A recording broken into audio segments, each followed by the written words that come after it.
Hello, preppers. Welcome back to another video, another prepper podcast. This one's episode 6, and we're talking about disabilities while prepping and anything that entails. With me tonight is a guest. I know him through being one of the very adamant policemen on my forum. This is Josh, aka Blues 2000 UK. How are you doing, Josh? Well, I'm doing really good, thank you. How about yourself? Not so bad, not so bad. Glad to get you on. We spoke text form before, but this is the first time face to face, so it's good to put a voice and face to it. Right, so we'll jump straight into just knowing a bit about you, if you don't mind, Josh, because obviously people are sick of hearing me talk on this channel and they know all about me. So, for yourself, I mean, the first question generally to anyone that comes on is, how long have you been a prepper? Do you class yourself as a prepper? And what are you prepping for? So there you go. There's a ballpark to get you started. Okay. Well, technically, I've been a prepper since dot, really. I was brought up in a house where there was very little. My parents come from a generation that were born in the sort of 40s. So they were still on rationing when they were kids. In fact, even in the 60s, when I was born, there was still some rationing going on. So I kind of always have been a prepper, but the last 3 years, I guess I've had more time since my wife passed to think about other things. And I paid more attention to the world around me and kind of woken up a little bit and realized that somebody might not be there to save me, in a sort of disaster situation or otherwise. I've got to do it myself. Yeah. So it's always been in the back of your mind, because I mean, growing up from that generation, I mean, my parents are the same. My stepdad's was born on VE Day, so obviously they had rationing all the way through when he was young as well. But you've always got pantries, you've always got things in, stuff like that. You've always got candles and matches lying about. What made it take a jump into, I need to worry about this? Was there any specific worry? Like, obviously, I monitor solar flares. We look at the wars going on in the world. Was there any one specific? No, I don't believe there was one specific reason. Other than that, I could see that the world was taking a bit of a nosedive, and there were so many issues coming up that governments were either not going to resolve, determined not to resolve, or causing. And it just kind of opened my eyes a bit, and I just thought, well, look, nobody's coming, nobody's going to help unless we have a group, obviously, help each other. I'm going to have to do it for myself. So no, I don't think it was any just one reason. I think a factor of many reasons, all grouping together, finally saying, "Hey, you better take notice of me." So I did. Yeah. Okay. Cool. So, obviously, the podcast is on disabilities, and yourself, you're classed as disabled. You? I am classed as disabled. Yeah. I in case you want to know, I have. Your viewers might want to know. I have myalgic encephalomyelitis, chronic fatigue syndrome, rheumatoid arthritis, and spinal damage, nerve damage. So Wow. a few things. I mean, there's a little bit more, but that will do for starters, right? for starters.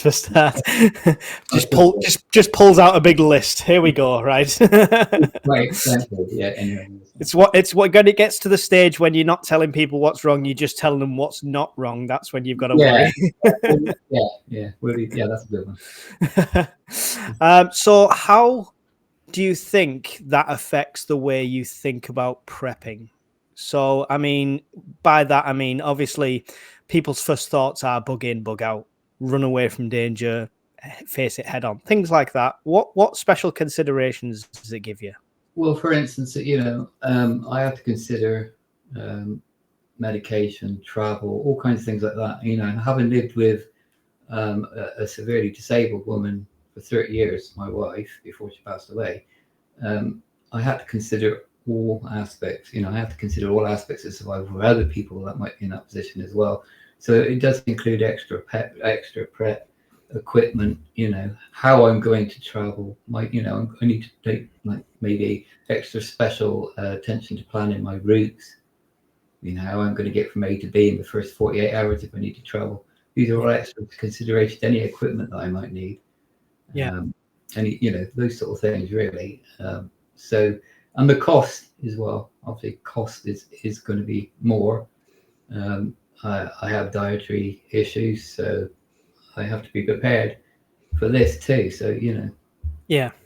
yeah, yeah. I think it's similar to my missus. She's celiac disease. Was it that the same for yourself? Was that what it was? I've been tested for celiac 7 times because they're determined that I actually have celiac. But I don't. Neither do I have another kitchen condition, which I can't think of the name of. They also seem to be determined that I have, which is having a hole in my bowel, so that eating certain foods would Yeah, pass through it. I don't have any of them. I've had sort of like gluten issues, lactose issues, things like that, IBS, since I was 18. Yeah, I'm pretty sure if I was celiac by now, yeah. as convinced as they might be, I think I would probably not be faring too well at this moment in time.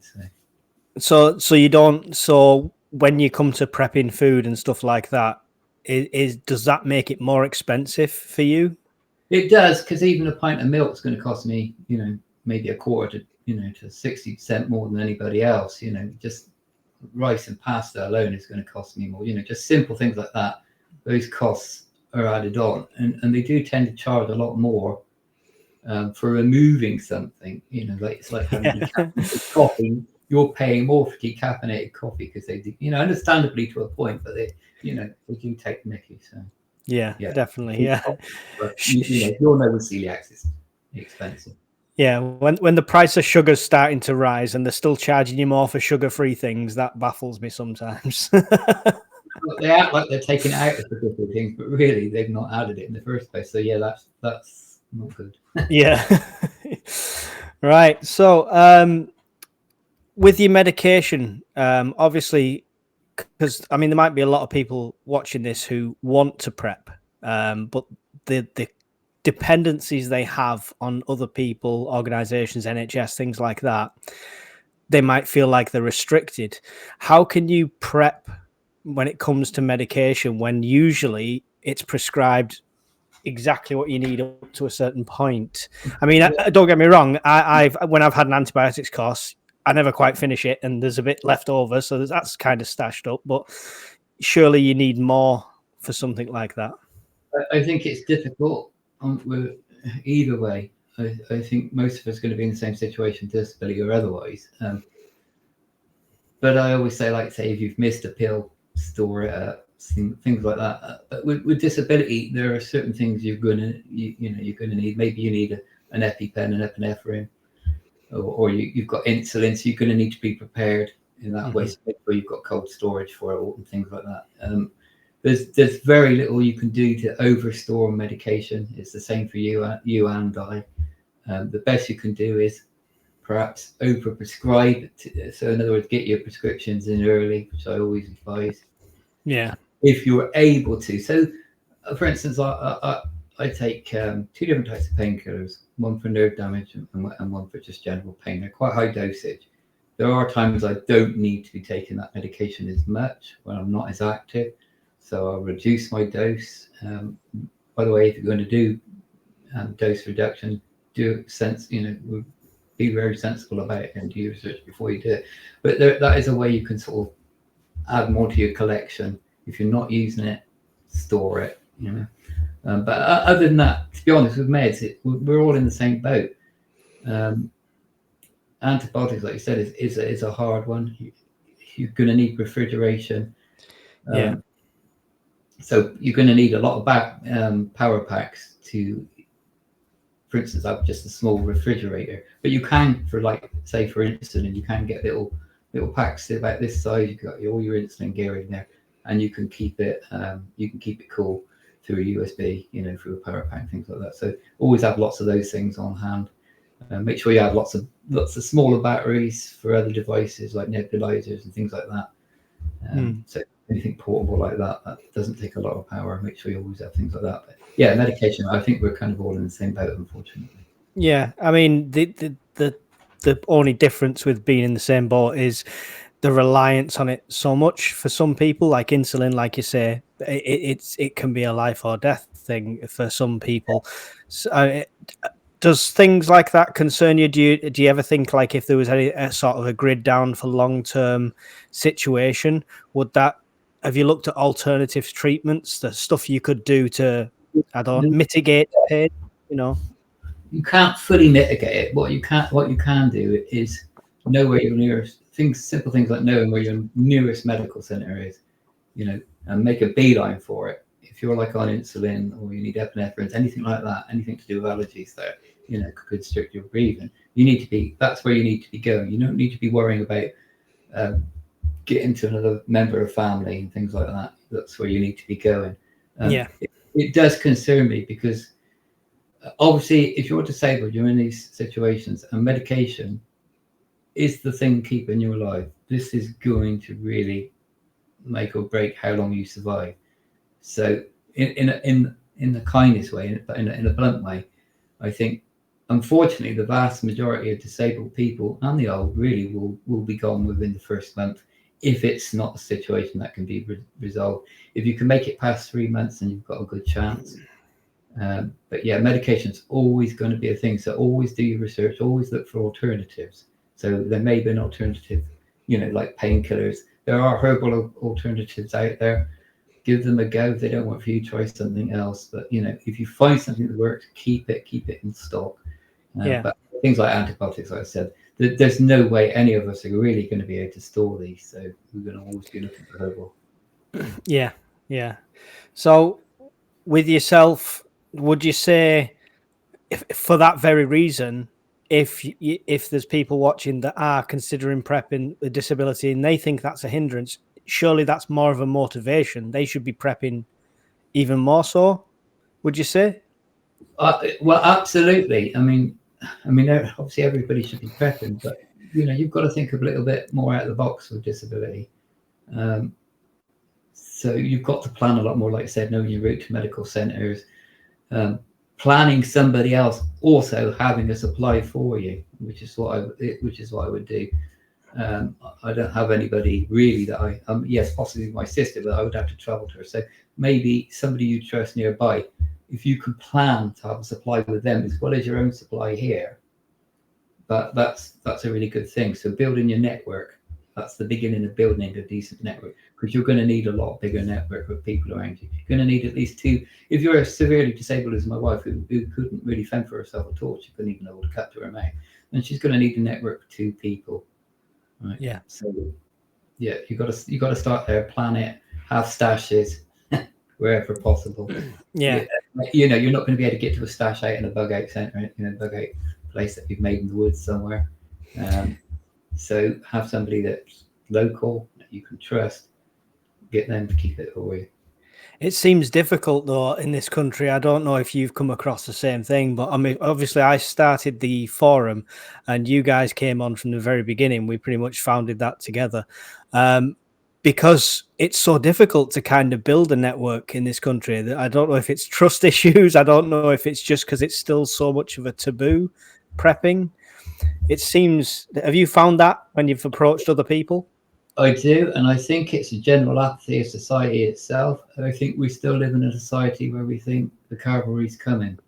What they don't realise that there's going to be a lot of times when, in a lot of situations, CME, nuclear, whatever, ground invasion, cavalry's not just going to turn up your door and say we're here to help.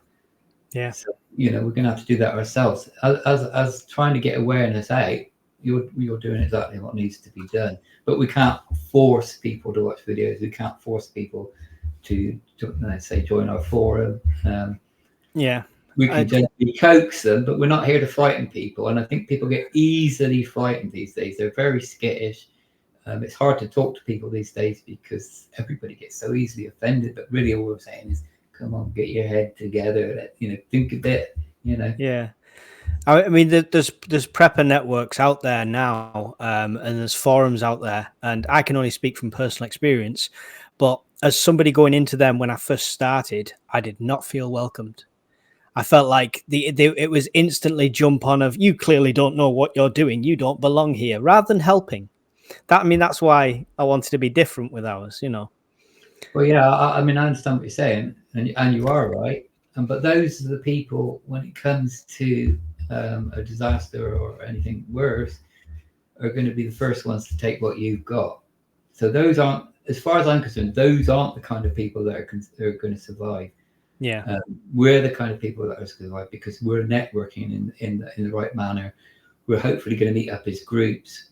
We're going to support each other. These people on a lot of these forums, they're there simply to see how other people work and how they can use that situation to their advantage alone. And Yeah. that's the trouble. They're not right-minded, really, Yeah. unfortunately.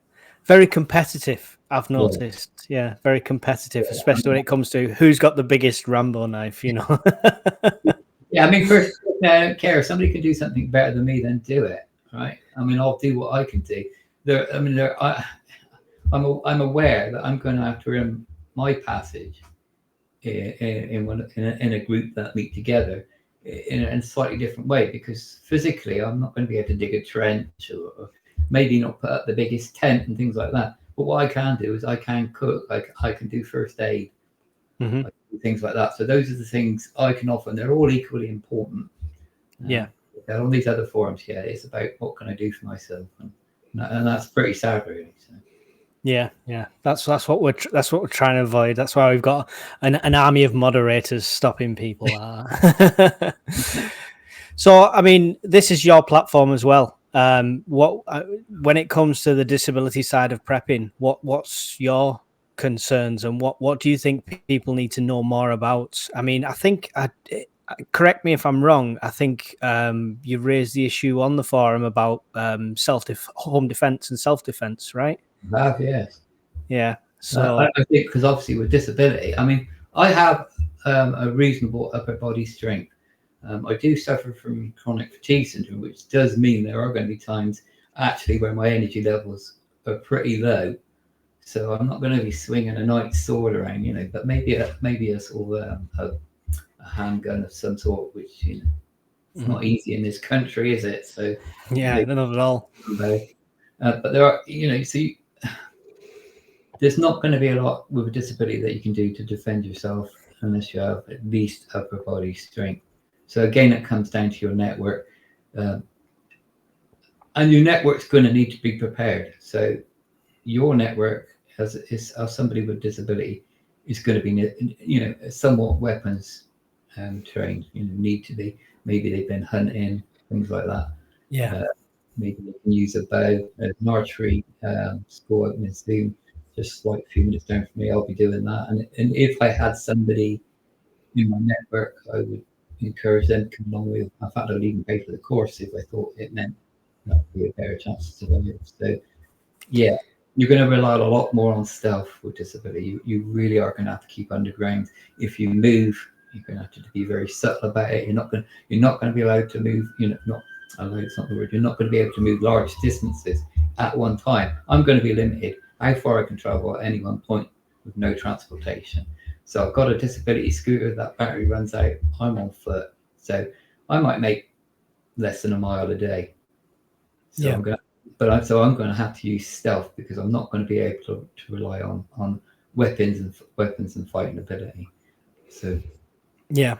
Do you have manual push transport instead of a scooter? Like, do you have a chair? Like, if uh, there was a network, you could be pushed if needs be, and things like that. I don't personally have a chair. It's something I haven't really considered. I mean, it might be useful to have one around, but I in general can self-propel myself, even if it's only a short distance. I mean, I have walking sticks, hiking sticks. I have a what I old-fashioned name Zimmer frame, should I need it, which have bags on it, stuff like that. I'm a lot more fortunate than some, but yeah, if you have a disability, you're going to need something that somebody else can propel. Absolutely. So Yeah. anything to do with what, like even a wheelbarrow in a necessity will get you from A to B. It's, as long as you've got somebody in your network that's willing to do that for me. That's capable. I've seen so many wheelbarrows go over on building Yeah, sites. You don't want to be on the receiving end of yeah. it. This is one thing I always say, and I think I've even mentioned it on the forum: is men, please don't be men in any of these situations when you're looking after somebody with disability.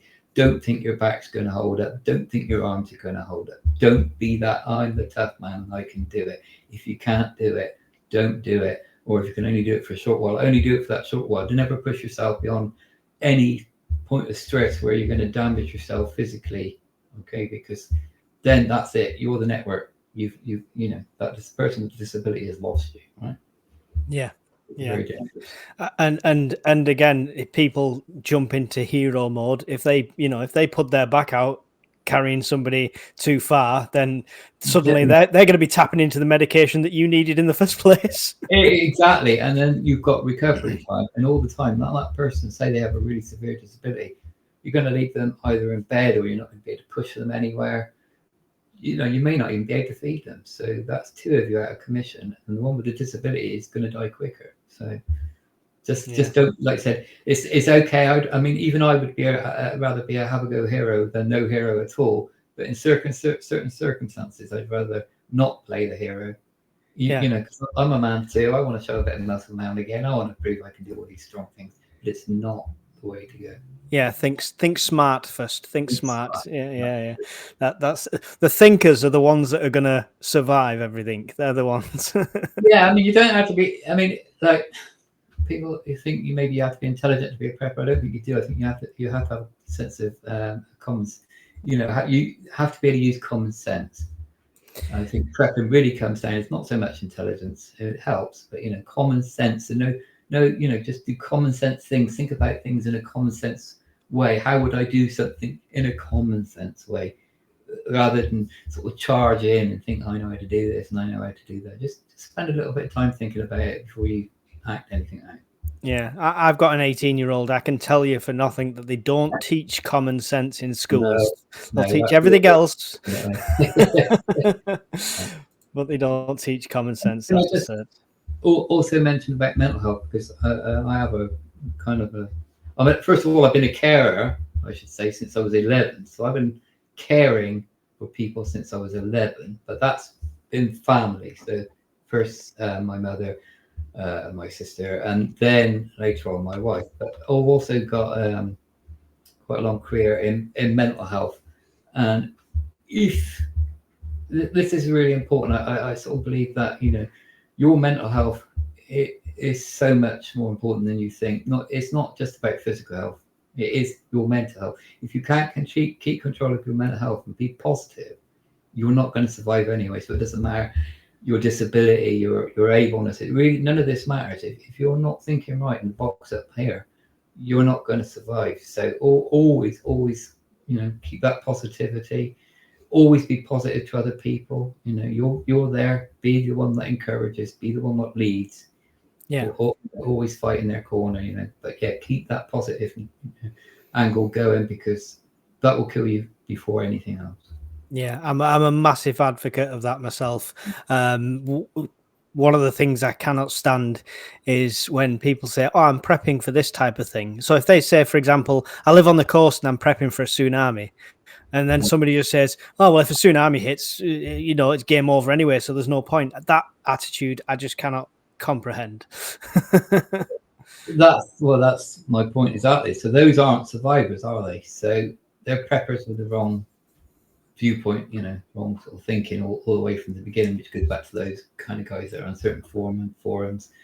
They're already on the wrong foot in. They're on the losing battle from day one. You've got to be positive. You know, you've got to keep moving forward. You know, for me, it's one of those things where I might have to get somewhere, okay, and I might be on my own. I mean, it's a huge possibility that I'm going to be on my own. Who else is going to be there to say, get off your ass, take that next step? It's got to be me. It's got to be me. We've always got to be prepared to stay positive, keep ourselves moving at all times. You know, it's the way we survive.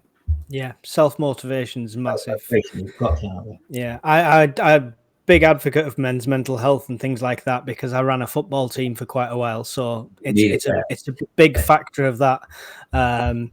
Obviously, different scenarios there completely, but it's still all about the same sort of thing. Whether it's getting up in the morning or whether, like you say, it's taking that next step towards the bug out location you've got to get to. It's just that drive that you need.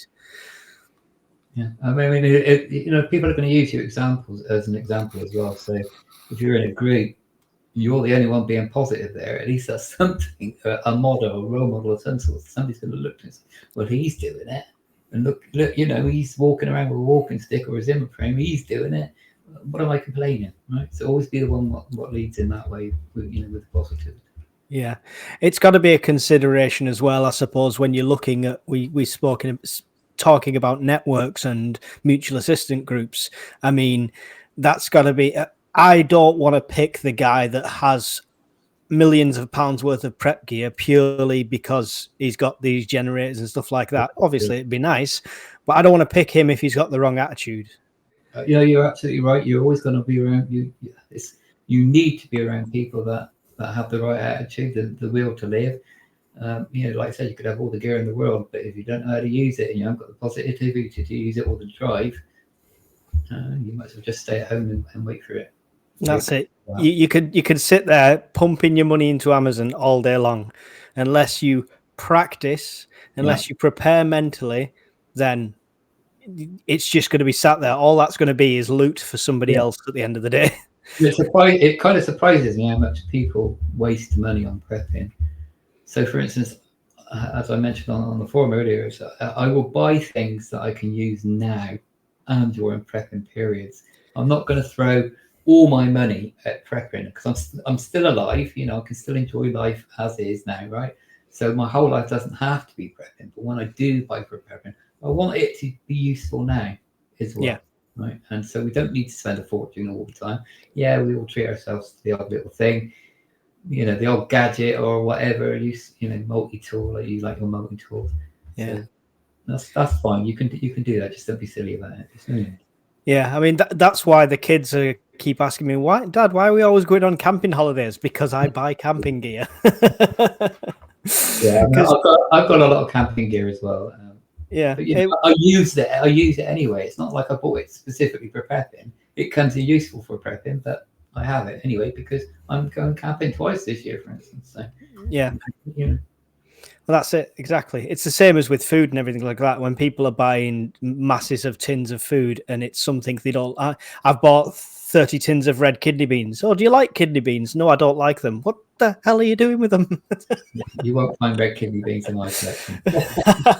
I only keep foods that I enjoy the taste of that aren't going to make me wretch because there's a lot of food out there like red kidney beans that I'm going to be sort of gagging on it, even at the mere thought of it. So no, don't waste your time on keeping foods you can't eat, and unless it's a really good sort of protein and vitamin source that you can disguise. So if it's a food you can disguise to taste like something else, or another food will disguise it for you. But do that. But if you really desperately don't like it, don't waste your money. Yeah, and more so the fact if you've got 10, 20 tins in the cupboard of a certain thing and you don't eat it regular, the chances are if nothing happens in the next 5-10 years, that's going to be worse and worse. I know tins last forever, but if it's something, say it's just beans and you eat beans regular, you're just restocking. And as long as you do your stock rotation, it's always going to be fresh. What I do find that if you store something for long enough, I mean, obviously think about the obvious, like if the tin's blown, that means it's sort of popping out. There's a lot of rust on it, or there's dents in it. Those aren't the kind of tins you want to keep. But say you've had a tin for a few years, which I have, like sausage and beans. I've had a tin that's 5 years old, and I guarantee you that tin will taste nicer though than the tin that I've just bought in Aldi's the previous day. So something to improve, some things to improve. So it's worth keeping tins.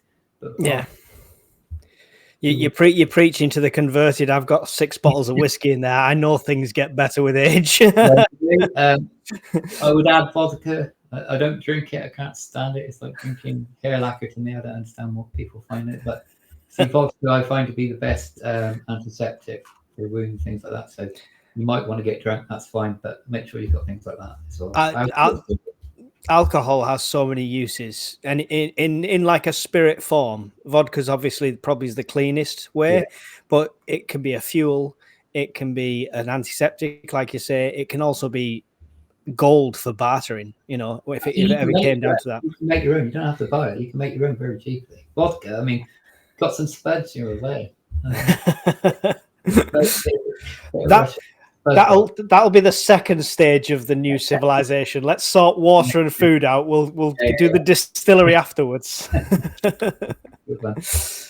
Right. Was there anything else that you'd like to touch on with regards? Maybe just a little bit more about equipment. Prep with your equipment. Like you said, make sure you've got something that you can be pushed around in. If you're going to be lifted, make sure you've got manual devices. Find manual devices as much as possible. And if you are really, really reliant on on electric, then as expensive as it sounds, you're generally going to need a generator, and it's going to be a what's the fuel type? Petrol and sorry, I've lost it. Diesel. Yeah. Diesel. That's it. It's going to be a diesel generator. Now they are expensive, but if you're really serious about surviving, that's something you're going to need to consider if you're going to be using something all the time. Right? All this is very expensive, but yeah. So plan your equipment, plan your routes, or always double, triple check plan your routes. Buses, taxis, all of those are going to be gone within 48 hours. If you haven't made it to your destination in 48 hours, you're going by foot or somebody's pushing you. So make sure you have maps in your house. This goes for everybody as well with things like maps, compass, all those sort of things. Keep in your house. Keep them at the door in your bug out bag. Right, so have a little bug out bag. You don't need to have everything in it. Register yourself. Register. Tongue's going. It's because I've got no teeth. Okay, so you wonder why my voice was a little bit odd. I'll tell you about that at some point. So now I've lost my point. So yeah, you've got your bug out bag. Another thing you can do is register yourself with your local council and your local emergency services, as well as your electricity suppliers and things like that. Because we might be lucky, and it might be just a situation where power's down for maybe in excess of a week or more. Maybe it's not such a disaster. Everything's going to come back on board, but we're stuck. So make sure you're registered with these places, because they'll say, they'll give you priority in a flood. They'll put your electricity on first, and they'll get your Medicare. You get you prioritized for medical care. So make sure you do all of those things. Those are really essential, because not every disaster is going to be a full-on nuclear war or like any scenario. So yeah, make sure you do all those things and start your network now.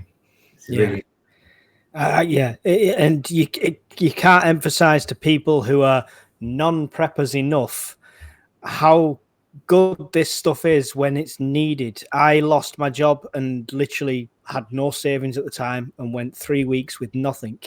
And the benefits system in the UK takes a while to kick in. I got a job before I got benefits through. That's how long it takes to kick in. But in that period, my prepper pantry went down and down and down. Absolutely. And the person when I was with at the time was like, "Oh yeah, I do see the point." Yeah, I mean, I kind of was in a similar situation. It took a year to get onto the benefits that I was on. They didn't deny that I needed them, but it literally took a year. And during that time, I had some rent arrears, and I think I was getting like something like £56 a week to pay for everything, electric, food, and everything. So I lived on the mercy of the food banks, right? So kind people sending food in to food banks. That's how I survived. Had I been better prepared, maybe I wouldn't need to do that, because I'm a proud man. I don't really like to take very good calls. Yeah. I guess I had good calls. I didn't want to die. I didn't want to die of starvation. But yeah, you don't really want to be in that. If you don't want to be in that situation under any circumstances, whether in peacetime or otherwise. You just want to be. Yeah. So prepare for the worst, hope for the best, but everything in between will be covered then. Yeah. Absolutely. Right. I mean that's excellent from me. That's more than half. Quickly add one more thing though. Of course, yeah. As you know, we've got the UK Preppers Forum, well, because you created it, that if you do have questions on disability, I'm not going to have covered everything here. I'm not going to be prepared for every question or to give every answer, but I do have a wealth of information. If you need that information, come to the forum, ask. If I don't know, I'll find that information for you. Don't be shy, come forward. don't be out there on your own thinking, nobody's going to help me. Well, I'm here. I'm going to help you. Mike's going to help you, and there'll be other groups. We've got paramedic now on the group. He's going to be talking a bit more about first aid and things like that, which is great on the forum. So yeah, just don't be shy. Come to the forum. Use it for what it is. If there isn't an answer there, somebody will find it. Yeah. Go and join. And so it's across the bottom of the screen now. At the bottom, you can see ukprep.co.uk. When you join, it'll say who sent you. Just say me or Josh. It's not a problem. You'll be approved. And just know from personal experience, it's a safe place if you've never prepped before. If you are just starting out, don't be afraid to come on there and say, do I need candles? Nobody's going to jump down your throat. We'll talk to you like humans. That's the main point of it. Would you like to say goodbye to the people, Josh? Goodbye to the people, Josh. and stay positive, be prepared, always be ready to move. Yep, thank you. It's been a pleasure having you on, Josh. Hopefully we'll do a few more in the future. And for everyone else, thanks for watching the video. Don't forget the usual: like, subscribe, comment, and hopefully I'll see you all in the next video. Bye.